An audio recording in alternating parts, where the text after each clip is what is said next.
भारत में बना गंगा विलास क्रूज लगातार अपनी यात्रा पर आगे बढ़ रहा है। 13 जनवरी को इस क्रूज को वर्चुअली प्रधानमंत्री नरेंद्र मोदी ने हरी झंडी दिखाकर रवाना किया था। इसी के साथ औपचारिक रूप से गंगा पर्यटन में एक नया अध्ययन जुड़ गया। हालांकि छपरा से इस क्रूज को लेकर बड़ा अपडेट सामने आया है।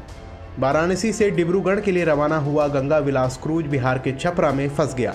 मामला जिले के डोरीगंज इलाके का है, जहां गंगा नदी में पानी कम होने की वजह से क्रूज को किनारे पर लाने में मुश्किल हो रही है। इस सूचना के मिलते ही प्रशासन तुरंत अलर्ट हुआ। एसडीआरएफ की टीम छोटी नाव के जरिए सैलानियों को चिरांद लाने की कोशिश में जुट गई है।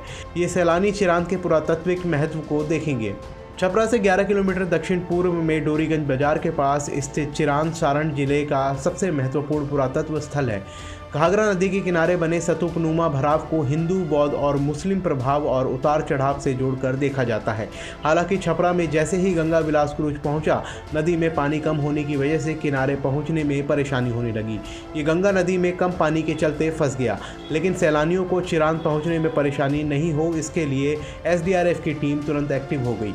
आपको बता दें कि चिरांद छपरा का अहम पुरातत्व स्थल है। भारत में ये नवपाषाण काल का पहला ज्ञात स्थल है। सैलानियों को लाने की व्यवस्था में लगे छपरा के सीओ सत्येंद्र सिंह ने बताया कि चिरांद में सैलानियों के लिए पर्याप्त व्यवस्था की गई है। घाट पर एसडीआरएफ की टीम तैनात है ताकि किसी तरह की अप्रिय स्थिति पर तुरंत एक्शन लिया जा सके।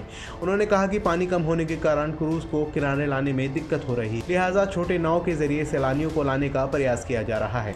इससे पहले जब गंगा विलास क्रूज बक्सर पहुंचा तो वहां ढोल नगाड़े के साथ सैलानियों का भव्य स्वागत किया गया। इस क्रूज पर देसी और विदेशी मिलाकर कुल 31 सैलानी सवार हैं। सुरक्षा व्यवस्था के बीच बक्सर शहर में घूमने के लिए सैलानी गए और फिर वापस लौटकर क्रूज पर चले गए। भारतीय जलमार्ग प्राधिकरण के अधिकारियों की माने तो गंगा विलास भारत में निर्मित पहला जलयान है। यह आधुनिक सुविधाओं से लैस और पूरी तरह से सुरक्षित है।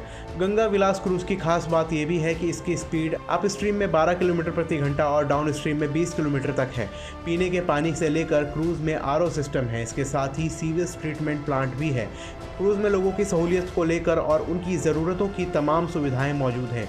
किराए की बात करें तो भारत में इसका किराया एक दिन का 25,000 रुपये है। वहीं बांग्लादेश में 50,000 रुपये एक दिन का किराया रखा गया है। अभी के लिए फिलहाल इस रिपोर्ट में इतना ही। देश और दुनिया की तमाम खबरों में बने रहने के लिए देखते रहिए जनहित टाइम्स।